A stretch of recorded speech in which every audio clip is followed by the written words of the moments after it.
Vamos abrir nossas Bíblias, a carta de Paulo a Filemão. A gente vai continuar meditando o que a gente já começou na semana passada.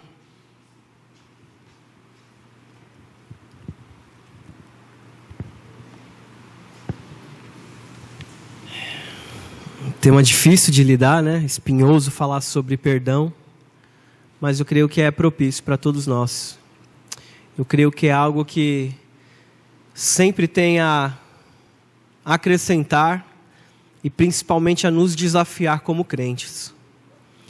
Todos nós, como vimos na semana passada, somos alvos da graça de Deus e a gente precisa também oferecer perdão àqueles que precisam. Carta de Paulo a Filemão, diz assim a palavra do Senhor. Paulo, prisioneiro de Cristo Jesus, e o amado irmão Timóteo, ao amado Filemão, que é também nosso colaborador, a igreja que se reúne em sua casa, e a irmã Áfia e a Arquipo, nosso companheiro de lutas.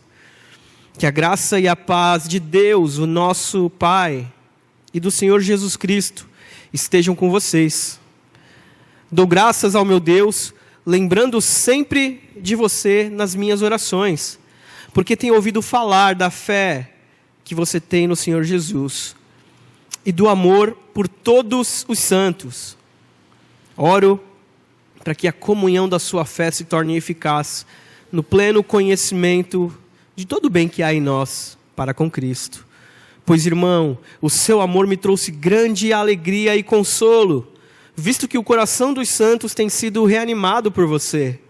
Pois bem, ainda que eu sinta plena liberdade em Cristo para ordenar você o que convém ser feito, prefiro, no entanto, pedir em nome do amor, sendo que sou Paulo, o velho, e agora também prisioneiro de Cristo Jesus. Faço um pedido em favor do meu filho Onésimo, que gerei entre algemas. Antes, ele era inútil para você. Atualmente, porém, é útil para você e para mim. Eu o estou mandando de volta a você. Ele, quero dizer, o meu próprio coração. Eu queria conservá-lo comigo, para que ele me servisse em seu lugar nas algemas que carrego por causa do Evangelho.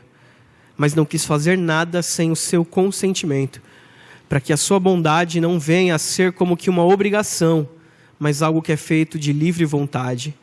Talvez ele tenha sido afastado de você temporariamente, a fim de que você o receba para sempre. Não como um escravo, mas muito mais como um irmão caríssimo, especialmente de mim, e com maior razão de você, quer como ser humano, quer como irmão no Senhor. Portanto, se você me considera companheiro, receba-o como receberia a mim.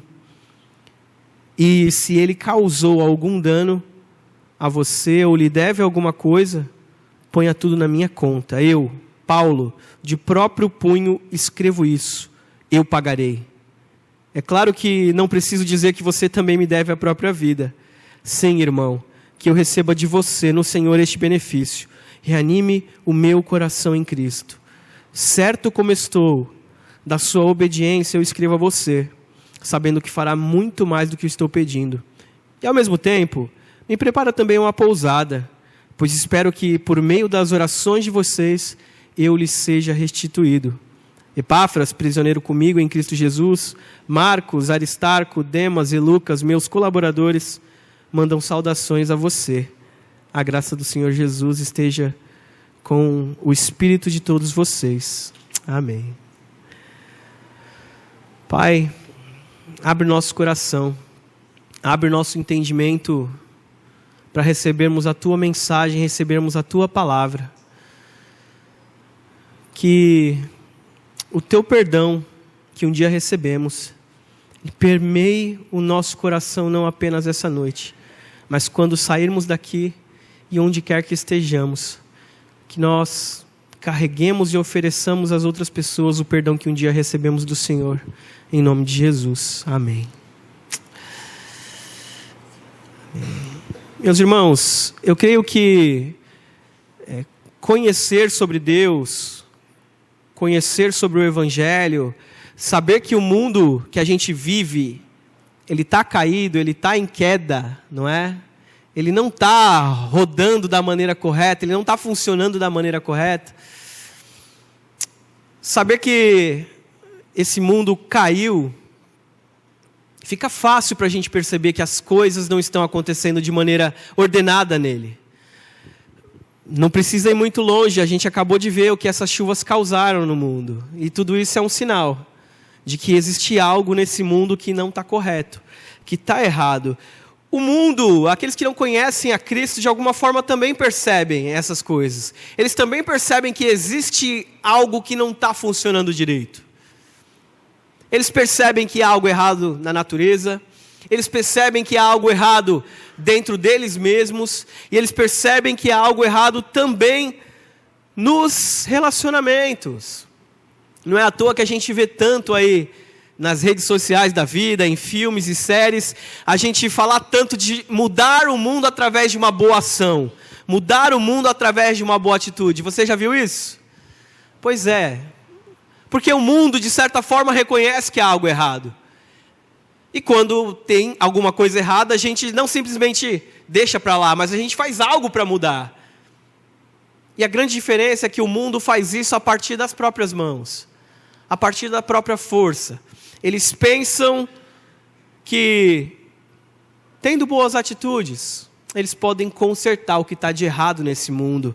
E por outro lado, a gente olha e tem tanta dor, tem tanto sofrimento, a gente vê guerras, a gente vê aí aquele ataque que teve recente na Síria, com armas químicas, a gente vê os crentes sendo mortos em países perseguidos, a gente vê crianças sofrendo nos seus próprios lares com pedofilia, a gente vê pessoas sendo espancadas e assaltadas nas ruas, e essas coisas fazem a gente olhar em volta e simplesmente pensar, nossa, será que isso não vai acabar? Será que não tem jeito para esse mundo? Será que tudo vai continuar assim? Por que é que Deus não manda logo um meteoro e acaba com tudo isso de uma vez, não é verdade? Às vezes a gente tem esse tipo de pensamento. Tolo, é verdade. Mas a gente pensa isso, porque a gente não aguenta mais sofrimento. Nós não aguentamos mais machucar, e nós não aguentamos mais também sermos machucados. E fica essa mistura de sentimento de, não é possível sim ter algo melhor, fazer algo melhor. A gente vê alguns vislumbres disso. E por outro lado eu olho essa bagunça, tanta coisa terrível acontecendo. E eu olho os problemas no lar, eu olho os problemas no meu trabalho, os problemas na igreja, e surge aquela dúvida: como lidar com as inúmeras vezes em que eu maltratei e que eu também fui maltratado? Como lidamos com isso, meus irmãos? Com as vezes em que você machucou, mas que você também foi machucado. Quando foi que a tua ira produziu justiça? Quando foi que a tua raiva foi capaz de consertar alguma coisa? Quando foi que as minhas palavras, em vez de produzirem vida, na verdade produziram morte? Por outro lado, a gente vê outras pessoas vivendo como se nada tivesse errado, né? Pessoas vivendo e machucando outras, maltratando outras, e não sofrendo nada com isso. Com seus corações parece que anestesiados para a dor do outro. Mas eu quero lembrar a você que hoje é domingo, e que hoje é dia de culto. Quero lembrar que hoje é domingo, e é mais um dia em que nós lembramos do triunfo de Cristo. É mais um dia em que a gente olha para aquele momento, lá na cruz, em que Cristo, de uma vez por todas, mudou o mundo. E isso é o que vai fazer com que o caos e a desordem do nosso mundo também acabe, também tenha uma solução. Olharmos para o sacrifício de Cristo, olharmos para aquilo que Cristo fez no nosso lugar. E a gente medita nessa situação agora complicadíssima entre Filemão, entre Onésimo e entre Paulo. E a gente vai perceber que, assim como nós falamos na semana passada, que o dia da nossa morte foi uma sexta-feira, numa cruz, a nossa ressurreição foi num domingo. E isso faz toda a diferença. Se na sexta nós morremos como escravos, no domingo nós ressurgimos como irmãos. Se na sexta nós morremos como escravos e inimigos, no domingo nós ressurgimos como filhos e irmãos. À luz da ressurreição de Cristo, nós devemos viver reconciliados como novas criaturas. Não é opcional, não é para quem quer. Todos aqueles que estão em Cristo precisam viver buscando a reconciliação. Viver buscando a reconciliação. Eu quero primeiro, para a gente pensar aqui nessa noite, que a nossa condição caída, que nós falamos no início, na introdução, ela é refeita na ressurreição. Ela muda de padrão, ela muda de panorama, de status na ressurreição. Olha comigo os versículos 15 a 17. Semana passada nós falamos sobre os primeiros versículos e hoje nós vamos meditar mais sobre os últimos versículos dessa carta. Pois acredito que ele veio a ser afastado de ti temporariamente, a fim de que o recebas para sempre, não como escravo, antes, muito acima de escravo, como irmão caríssimo, especialmente de mim, como a razão de ti, quer na carne, quer no Senhor. Se, portanto, me consideras companheiro, recebe-o como se fosse a mim mesmo. Nós estamos meditando desde a semana passada sobre toda essa situação que aconteceu entre Onésimo, Filemon e Paulo, para a gente falar sobre relacionamentos pessoais, tanto do relacionamento horizontal, de uns com os outros, como também no nosso relacionamento com Deus. E ele vai escrever uma carta para um homem chamado... Qual o nome do homem que ele escreveu a carta? Filemon, isso mesmo. Para ajudar um outro cara, em prol de um outro homem. Quem é ele? Onésimo, só para ver se vocês não estão dormindo mesmo, tá? Só para ver. Isso. E quem que era Filemon? Filemon era um homem rico, um homem de posses, um homem de dinheiro, lá da cidade de Colossos. E a igreja de Colossos se reunia também na casa de Filemon. Inclusive, Paulo também já escreveu uma carta para essa igreja. Deixa eu ver se vocês estão afiados. Qual é o nome dessa carta? Carta aos... Vocês são muito fera, gente, sabem tudo. E Onésimo era um escravo de Filemon, que havia fugido, mas que agora ele estava em liberdade. Só que, achando ele que estava em liberdade de Filemon, na verdade ele está agora escravo da situação. E Filemon, que até então, na cabeça de Onésimo, estava sendo aquele que era o agressor, o ofensor, por manter uma pessoa ali como escravo, agora ele também é o ofendido da situação. Porque Filemon sai da casa, Onésimo sai da casa de Filemon e ainda rouba um item de valor. Provavelmente para sobreviver, provavelmente para ter o que comprar, o que comer, a gente não sabe. E Paulo lembra que Paulo lembra Filemon que se Onésimo devia, Filemon devia também, era devedor também da graça e da misericórdia que ele tinha recebido de Jesus. E embora fosse mais fácil para a gente olhar para Filemon como o malvado senhor de escravos, a Bíblia nos ensina o contrário. Ela mostra que Filemon é um crente de verdade, um crente verdadeiro, que amava o Senhor e que cuidava dos seus irmãos. Veja, era uma pessoa que abria a própria casa para que ali acontecesse um culto.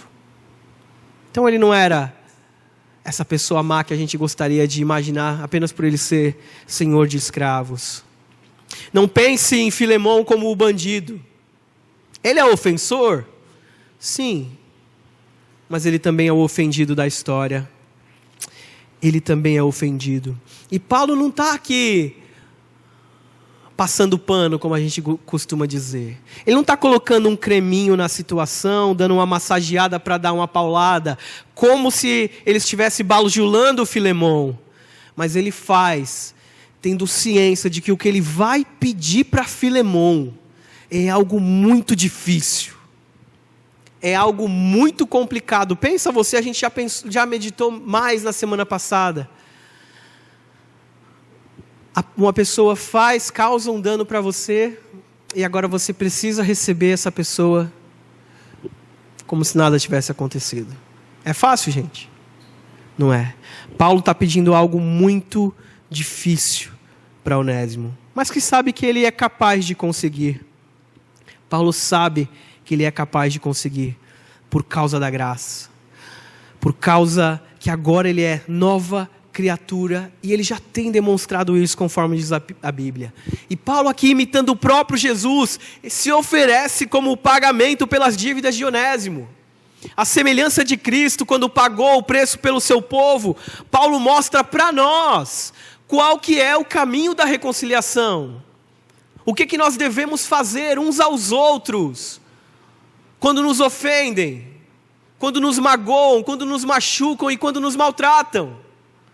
Devemos olhar para a cruz, olhar para o que Cristo fez na cruz por nós e oferecer isso aos outros.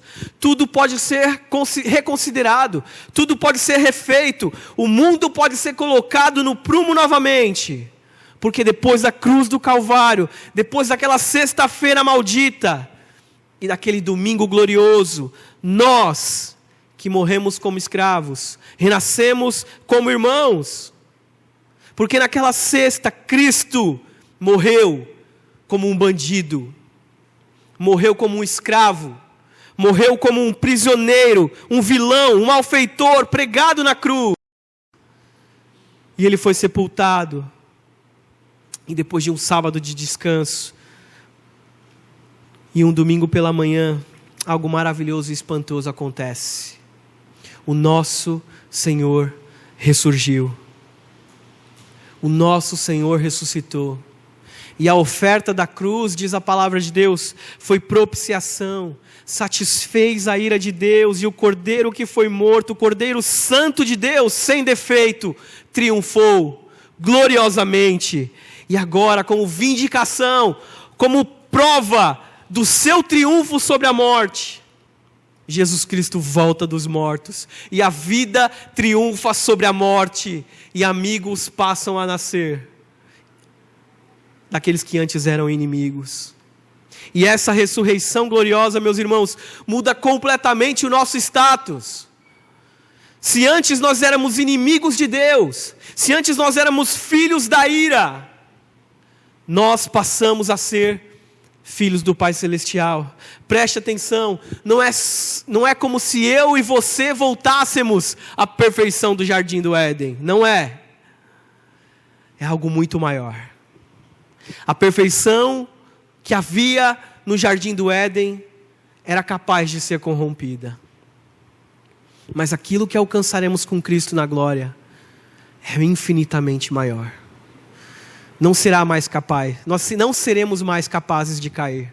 Não será possível para a gente mais pecar. É muito melhor do que isso. Não é que Deus nos dá o status de voltarmos à imagem de Adão antes da queda. É muito melhor. Ele coloca em nós a imagem do seu Filho perfeito. Ele tem, dia após dia, formado em cada um de nós, a imagem do seu Filho perfeito. E isso é a redenção. Essa foi a redenção. E eles entendiam bem esse conceito de redenção. Porque a redenção era o preço que qualquer pessoa pagava para adquirir um escravo. Os escravos naquela época, eles podiam se tornarem escravos por dívida. A pessoa adquiria uma dívida, então ela pagava essa outra pessoa com o trabalho. Podia ser alguém que era escravo de nascença. Podia ser alguém que acabou sendo dominado, conquistado por um outro povo e acabou se tornando escravo. O fato é que escravos eram tratados como mercadoria, como objetos mesmo. Não tem como romantizar essa situação. e eles eram também postos à venda. De repente, ali na amizade, no convívio entre um senhor de escravos e outro, 2 homens poderosos naquela época, ele podia olhar e falar assim: caramba, legal, gostei do teu escravo, posso comprar? Fala qual que é o preço para eu comprar ele. E o outro lá ia simplesmente dava o preço que era para o escravo. E o outro ia e pagava o preço para obter o escravo daquela pessoa. E o nome desse pagamento era redenção. Essa era a redenção. Isso diz tanto para a gente teologicamente, meus irmãos, porque diz respeito à nossa condição, porque antes nós éramos escravos do pecado, antes nós estávamos no poderio de Satanás, ele era o nosso Senhor, se não o próprio Satanás, as nossas paixões, era assim que nós andávamos, e é assim que a carta aos Efésios descreve a nossa situação, como pessoas que não tinham liberdade. E assim vivem aqueles que não estão em Cristo. Apesar das pessoas acharem que elas têm liberdade apenas por elas fazerem o que elas têm vontade, na verdade a Bíblia pinta essa situação como escravidão. Elas são escravas de si mesmas. Elas permanecem escravas. E agora o nosso Senhor nos comprou. E agora o nosso Senhor, com o seu próprio sangue precioso, santo e maravilhoso, vertido naquela cruz, por mim e por você, pagou um preço por nós. E Ele nos comprou, Ele nos resgatou para si, não mais para sermos escravos, mas para sermos irmãos, para sermos filhos dEle, filhos de Deus. Isso mudou completamente quem somos. E eu quero que você tenha isso em mente nessa noite. Porque tenho certeza que lembrar do sacrifício de Cristo, lembrar da tua condição, vai te ajudar na hora de liberar perdão. Não para quem você quer, mas para quem precisa, para quem te ofendeu, para quem até você não é capaz de perdoar. A dívida foi paga e agora Deus nos adota na sua própria família. Ele diz: eu não vos chamo mais amigos, eu vos chamo de irmãos. Ele está dizendo que o pai dele agora é nosso pai. Ele está dizendo que o Deus dele é agora também o nosso Deus. Ele está dizendo que nós não somos mais habitantes do Éden, mas que nós somos habitantes da Nova Jerusalém, a Jerusalém celestial. Filemon, eu estou mandando Onésimo para você agora, Filemon. Mas não estou te mandando ele para você maltratar, para você dar uma chibatada nele, dar a surra que ele merece. Eu estou te mandando para você receber ele não como um escravo, Filemon, mas para você receber ele como um irmão. Filemon, o plano maior, havia um plano maior para que tudo isso acontecesse. Deus tinha um propósito maior em tudo isso que aconteceu entre você e entre Onésimo. Agora o Onésimo é muito mais do que o seu servo, agora o Onésimo é o seu irmão. E se você me considera como irmão, Filemon, vai ter que considerar ele também, porque ele é filho do mesmo pai. Ele foi remido pela mesma ressurreição, com a dívida paga pelo mesmo Cristo. O mesmo Senhor que te transformou e que me transformou, agora Ele também transformou Onésimo. Eu quero que você pense nisso, porque isso aconteceu comigo e com você também. Pense na sua situação antes de ter o encontro verdadeiro com Cristo. E pensa como Cristo te resgatou, como Ele te tirou das garras do pecado, e como Ele te trouxe para a maravilhosa luz. E dá para olhar para a gente olhar para a queda também. E às vezes a gente olha, né, para a queda, para aquilo que aconteceu no jardim, isso às vezes traz tanta dúvida para a gente. Não é? Eu me lembro de várias vezes já ensinando meus filhos sobre isso. eles fazem aquela pergunta que todo mundo um dia já fez na vida, né? Por que o Adão e a Eva tiveram que comer do fruto e acontecer tudo isso que aconteceu? Por quê? Não é, fala a verdade, gente, a gente não fica questionando isso. Por quê? Por que eles tiveram que comer e as coisas ficarem do jeito que estão? Meus irmãos, a queda não foi o plano B. Não foi. Se você pensa que é dessa forma, você está enganado. Sempre esteve nos planos de Deus. Não esqueça de que a Bíblia se refere a Cristo como o Cordeiro que foi morto antes da fundação do mundo. Tudo isso já estava preparado por nosso Deus. Existiu um mal, sim, mas o mal é utilizado para que no fim das contas nós sejamos elevados a algo muito maior, a algo muito superior, porque agora nós nos tornamos filhos, assim como Onésimo passou de escravo para irmão, nós passamos de inimigos para filhos. E às vezes a gente pensa que os danos que a gente recebe, que as fraturas, que as dores que os outros nos causam, ou que a gente causa também, são irreparáveis. Talvez você esteja hoje vivendo esse tipo de situação. Talvez o seu coração se encontre dessa forma nessa noite. Talvez algo que alguém te fez, ou algo que você fez para alguém, cause uma dor terrível no teu coração.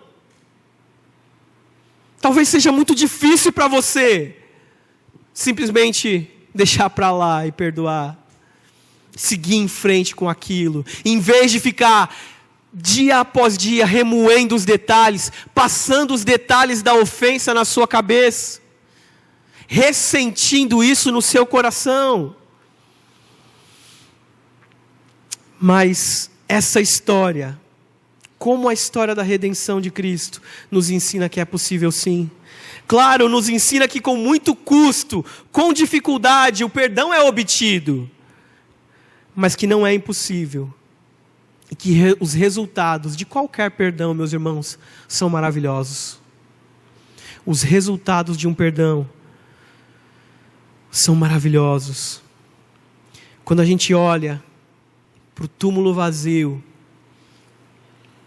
os nossos males e as nossas ofensas são transformados em vida.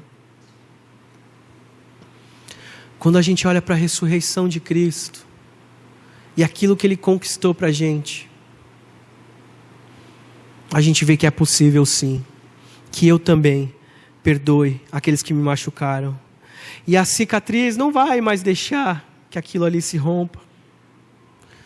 Você que se encontra brigado de mal com alguém, que rompeu um relacionamento, seja com quem for, da sua família, da igreja, com alguém do trabalho, é possível encontrar restauração.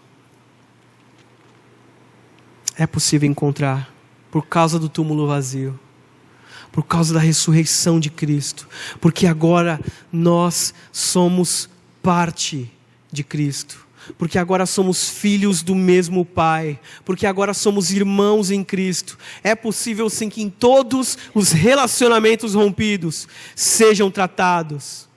Não é sobre fingir, sobre deixar para lá. Seria mais fácil se a gente fingisse e deixasse para lá. Mas envolve fazer o que Cristo fez por mim e por você. Arcar com o dano. Receber o dano. E você só pode fazer isso porque um dia foi feito por você. Porque um dia Cristo fez isso por você também. Agora se imagine na pele de Onésimo. Paulo chegando para ele e dizendo: Onésimo, é o seguinte, tive uma ideia. Que tal você voltar lá para a casa de Filemon? Lá para Colossos. O que você acha, Onésimo? Imagina o frio na barriga que não deve ter dado nessa hora. Imagina. A mesma vergonha que dá para a gente de chegar diante de alguém que a gente ama ou diante de alguém que a gente fez o mal e pedir desculpa e pedir perdão. É ruim. Às vezes mexe com o nosso ego, mexe com o nosso coração, né? Acho que você deveria voltar para lá, Onésimo, e se redimir com Filemão. O que passaria no seu coração, meus irmãos? Se Cristo hoje dissesse para você que é você quem deve buscar reconciliação com quem você mais odeia. O que passaria no seu coração se Cristo estivesse te dizendo nessa noite que você precisa buscar reconciliação com quem você mais odeia? Eu posso imaginar a situação de Onésimo relutando, querendo fugir, querendo sumir, querendo se esconder, com medo de enfrentar o seu antigo senhor. A gente sabe que Onésimo voltou para lá, que ele não deu sumiço, porque foi o próprio Onésimo que levou a carta para os Colossenses. Sabia? Mas eu não imagino que ele tenha aceitado tão fácil assim. Sei. Fico imaginando que ele deva ter relutado, que deva ter dado aquele frio na barriga, aquela aflição que a gente sente quando precisa resolver esse tipo de situação. Sei lá, deve ter esperneado, se ele deve ter tentado se justificar, se ele deve ter tentado dar uma desculpa para Paulo, sei lá. Mas a gente sabe que deve ter sido difícil. A gente pode imaginar porque a gente olha para o nosso próprio coração. E é como a gente age às vezes, né? Então fica fácil de imaginar. Eu fico imaginando ele fazendo o caminho de voltar para a casa que ele fugiu. Gente, ia demorar dias para ele chegar em Roma. De sair de Roma para chegar em Colossos. Imagina o caminho até lá. Imagina como um dia está o coração dele. Ansiedade, aflição, medo, angústia. Com a esperança de repente de se desviar pelo caminho e nem Paulo e nem Filemão mais vê ele, não é? Mas graças a Deus que as coisas não acontecem assim. E Paulo sabiamente também sabe que as ofensas precisam de reparação. Que não é simplesmente deixar para lá. Agora imagina Filemão. Você já recebeu um pedido de perdão que você precisou engolir a seco? Gente, não é segredo, tá? Se você é crente, você tem que perdoar. Aí um dia perguntaram para Jesus, quantas vezes a gente tem que perdoar? 70 vezes 7. Não é que você tem que fazer a continha, tá? Na calculadora de quanto que é 70 vezes 7. A ideia é, sempre que pedirem perdão, você tem que perdoar. E quem que eu tenho que perdoar? Vou dar um exemplo de quem você tem que perdoar. O seu pior inimigo, aquele que você mais odeia, aquele que você mais detesta. Você tem que perdoar. É fácil? Não é fácil. A gente engole esse tipo de situação como se estivesse engolindo remédio amargo. Eu lembro de uns remédios amargos que eu tomava quando eu era pequeno. Eu não lembro o nome até hoje. Você deve se lembrar também. Mas é assim que eu acho que deve descer. Quando precisamos perdoar alguém que nós não gostamos. Um pedido de perdão, uma ofensa grave. Pensa aí. Se alguém faz um mal para um familiar teu, para um filho, para um irmão, para uma mãe, para um pai. Como que não é difícil, gente, perdoar esse tipo de ofensa? Como que não é complicado a gente liberar perdão para esse tipo de ofensa? E você percebe que não tem jeito. Não é? É quase como aguentar uma facada. Aguentar a dor. É complicado, é difícil. Eu não quero dizer que é simplesmente você ir lá e dizer assim, não, é isso, vai lá e oferecer perdão para todas as pessoas. Não é fácil, meus irmãos. Eu não estou lidando com simplicidade com as ofensas que causam para a gente. Não estou. Elas doem. Elas machucam. Semana passada nós falamos um pouco mais, não dá para a gente se alongar, mas como que as ofensas que a gente recebe, elas destroem o nosso coração. Elas destroem os relacionamentos. Elas são difíceis, elas causam dano mesmo. Mas essa é a mensagem de Cristo para você, acerca das suas dívidas e das suas ofensas para com Deus. Põe na minha conta, eu pago. Foi isso que Cristo fez por nós. Põe na minha conta, eu pago. E existe uma parábola para ilustrar isso. A parábola do credor incompassivo fala exatamente isso. Alguém que devia uma quantidade absurda, impagável, que nem vivendo mais de 100 anos, em 100 vidas, a pessoa conseguiria pagar aquela quantia. E ela foi perdoada daquela dívida, mas quando ela está em liberdade, ela vai para a rua, ela não consegue perdoar um trocado qualquer, umas moedinhas qualquer. O que a Bíblia ensina para a gente, meus irmãos, é que por maior que seja a ofensa que tenham te causado, por maior que seja a dor que você está sentindo, nada se compara a você ter transgredido a lei de Deus. Nada se compara a você ter ofendido a santidade do próprio Deus. É infinitamente maior, é infinitamente incalculável. E essa foi a mensagem de Cristo para nós. Ele pegou a tua dívida e a minha dívida e disse: eu pago. Põe na minha conta que eu pago. E talvez tivesse passado já muito tempo dessa situação. Talvez, como a gente fala aí no português, no popular, talvez Filemão não quisesse nem mais ver Onésimo pintado de ouro, como a gente diz. Mas agora a gente precisa viver de uma forma diferente. Como que a gente abre mão então do senhorio da nossa própria vida? Como que agora a gente abre mão de cobrar os nossos direitos? Se Cristo deu a vida por nós, e se o direito que Deus tinha sobre você, que era a morte, Ele não cobrou, mas Ele pagou no teu lugar, e pagou no meu lugar. Às vezes nós gostamos de cobrar, de fazer valer os nossos direitos, de cobrar as dívidas daqueles que nos ofendem, daqueles que nos prejudicam.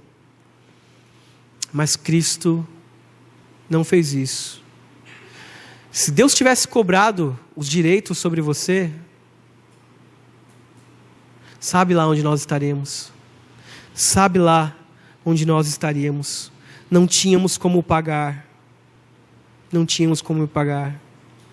Mas a Bíblia nos lembra que todos nós machucamos e também somos machucados. Mas tivemos a nossa dívida paga pela mesma pessoa. O teu irmão que te ofendeu também teve a dívida paga por Cristo. Você teve a sua dívida paga por Cristo. E você precisa seguir o exemplo do teu Senhor. O pecado, o mal, precisa de reparação. Mas Cristo já lidou com o mal. Lidou com o pecado na cruz. E essa fica a mensagem para a gente. Todas as vezes que alguém te prejudicar, te machucar, olhe para a cruz. Olhe para o que Cristo fez por você. Filemão, eu sei que é muito difícil lidar com a dor por causa do pecado. Mas eu garanto para você, Filemão, a restauração é possível. Porque essa restauração se trata de uma alegria sobrenatural. Uma alegria que faz gerar amigos a partir de inimigos. É isso que a cruz gerou. Amigos a partir de inimigos. Você quer que o seu inimigo morra? Você quer que o seu inimigo sofra? Isso já aconteceu com Cristo na cruz. Você quer que aqueles que fizeram algum mal contra você paguem? Já foi pago por Cristo. Ele já pagou. O teu inimigo foi punido na sexta-feira da paixão. Aconteceu lá naquela cruz maldita. E lá surgiu algo novo que Deus insiste a dizer para aqueles que nascem dessas cinzas, que agora eles se tornam amigos, filhos, irmãos, não mais inimigos. E isso muda tudo. John Piper, falando sobre relacionamentos quebrados, ele diz: relacionamentos guiados por Cristo agora podem funcionar por algo muito mais que obrigação, mas por vidas transformadas, que agora agem com liberdade e com amor. Meus irmãos, você não precisa mais viver escravo do mal que fizeram contra você. Você tem liberdade em Cristo Jesus, para assim como você foi perdoado, você também perdoar. Filemão, você já pode se libertar dessas amarras de ter que punir o seu irmão pelo mal que ele causou contra você. Você já está livre disso, Filemão. E você está também, meu irmão. Não se prenda em algo que Cristo já te libertou. Não precisa mais viver amarrado às ofensas que causaram contra você. E as suas ofensas que você causou contra os outros também. Submeta-se ao perdão da cruz. E experimente a graça de perdoar. Experimente a graça de perdoar. E ser perdoado constantemente. Por isso que é difícil de pensar em cristãos com um coração rancoroso. É muito difícil. Que ficam vários dias irados, amargurados, sem liberar perdão. Talvez seja uma pessoa que não recebeu perdão, ou que ainda não entendeu o perdão que Cristo liberou para a gente naquela cruz. Porque a gente só pode dar aquilo que a gente um dia recebeu. Você só pode dar aquilo que um dia você recebeu. Se você recebeu amor, você vai entregar amor. Se você recebeu perdão, você vai entregar perdão. Mas você não tem como dar aquilo que você não tem. Não é possível. E Cristo diz a você: trate quem te ofende da mesma forma como eu te tratei quando você era meu ofensor. Não é mais ou menos isso que diz o trecho da oração do Pai Nosso? Perdoa as nossas dívidas, assim como nós perdoamos os nossos devedores. Não é que você só vai ser perdoado por Deus depois que você perdoar. Não é que isso vai ser uma condição para a tua salvação. Que Deus só vai perdoar você depois que você perdoar as pessoas. Não! É algo anterior a isso. Ele está dizendo: se você já recebeu o perdão de Deus, se você já teve o coração restaurado por Cristo, a coisa mais natural que você vai fazer vai ser liberar perdão. Vai ser perdoar também. E a sexta e o domingo funcionam assim. Agora a nossa liberdade se torna livre das amarras. E Paulo mostra confiança no final, versículo 21 diz: certo como eu estou da tua obediência, eu te escrevo, sabendo que farás muito mais do que eu estou pedindo. E ao mesmo tempo me prepara uma pousada, pois eu espero que por vossas orações eu seja restituído. Paulo não é Paulo sendo malandro aqui. Olha assim, às vezes dá essa impressão, dizendo: olha, eu sei que você vai me perdoar, tá? Para deixar Filemão constrangido. Não. Paulo realmente sabe quem Filemão é. Sabe que Filemão morreu numa sexta e que ele ressurgiu em um domingo. E no final, curiosamente, ele diz: ao mesmo tempo me prepara uma pousada, porque eu sei que eu serei restituído pelas suas orações. Se essa não é a esperança que fica no final, de que na casa do Pai há muitas moradas, e que eu também vou poder encontrar o meu Cristo. Essa é a esperança que fica, meus irmãos. Porque um dia, no lar celestial, vamos estar todos lá, reunidos na mesma casa. Eu, você, Paulo, Onésimo e Filemão, com gratidão ao nosso Deus pela obra que Ele realizou em todos nós. Eu quero terminar dizendo que hoje é domingo. É um dia que a gente cultua e lembra da ressurreição e do perdão que a gente recebeu de Deus. E que a gente precisa fazer isso continuamente, todo domingo. até que aquele grande e especial domingo finalmente chegue. E esse domingo nunca mais vai terminar, porque nós estaremos para sempre com Cristo, que também ressurgiu, para sempre contemplando a face do próprio Deus, por meio daquele a quem pertence a glória, a honra, o poder, o domínio e o domingo, pelos séculos dos séculos. Amém. Que Ele te habilite, te capacite a sempre oferecer perdão, porque um dia você também foi perdoado. E glória a Deus por isso. Quero orar para terminar. Pai, nós sabemos que por vezes a graça nos coloca em situações bem difíceis. E eu sei, Deus, que serão inúmeras as oportunidades que o Senhor nos dará de também demonstrar graça e perdão aos nossos irmãos. Eu quero te pedir em nome de Jesus que o Senhor nos habilite pelo Teu Santo Espírito a perdoar. Que o Senhor nos ajude, Pai, a dominarmos o nosso ego, a dominarmos o nosso orgulho, a dominarmos o nosso próprio senso de justiça, dominarmos às vezes em queremos fazer valer a nossa vontade, fazer valer os nossos direitos, mas que a gente se lembre do ato de graça feito por cada um de nós naquela cruz, em que o Senhor não fez valer o direito que recaía sobre nós, como inimigos que éramos, como malfeitores que éramos, mas o Senhor nos deu vida, o Senhor nos derramou a Tua graça, o Senhor nos restaurou, o Senhor nos reconciliou, construiu uma ponte de graça e de amor entre nós e o próprio Deus. Então, Pai, que as nossas mãos não se recolham quando precisarem oferecer perdão, que os nossos pés se apressem para perdoar.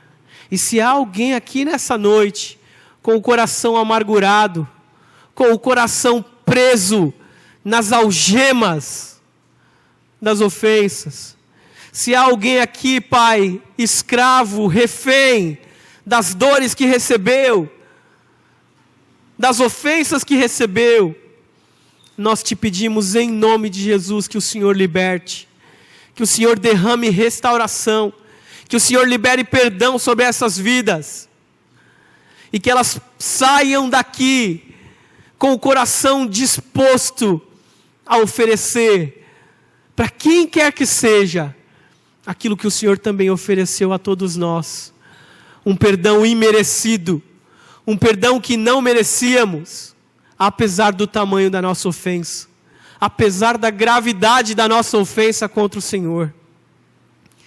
Toma-nos nos Teus braços de amor, guia-nos, Pai, com a Tua graça, e nos ensina, porque o Senhor é manso e humilde de coração. Ensina-nos a ser como o Senhor. Pinta-nos, Pai, pinta o nosso rosto, cada vez mais parecidos com o rosto perfeito do Teu Filho Jesus, no nome de quem oramos e clamamos. Amém.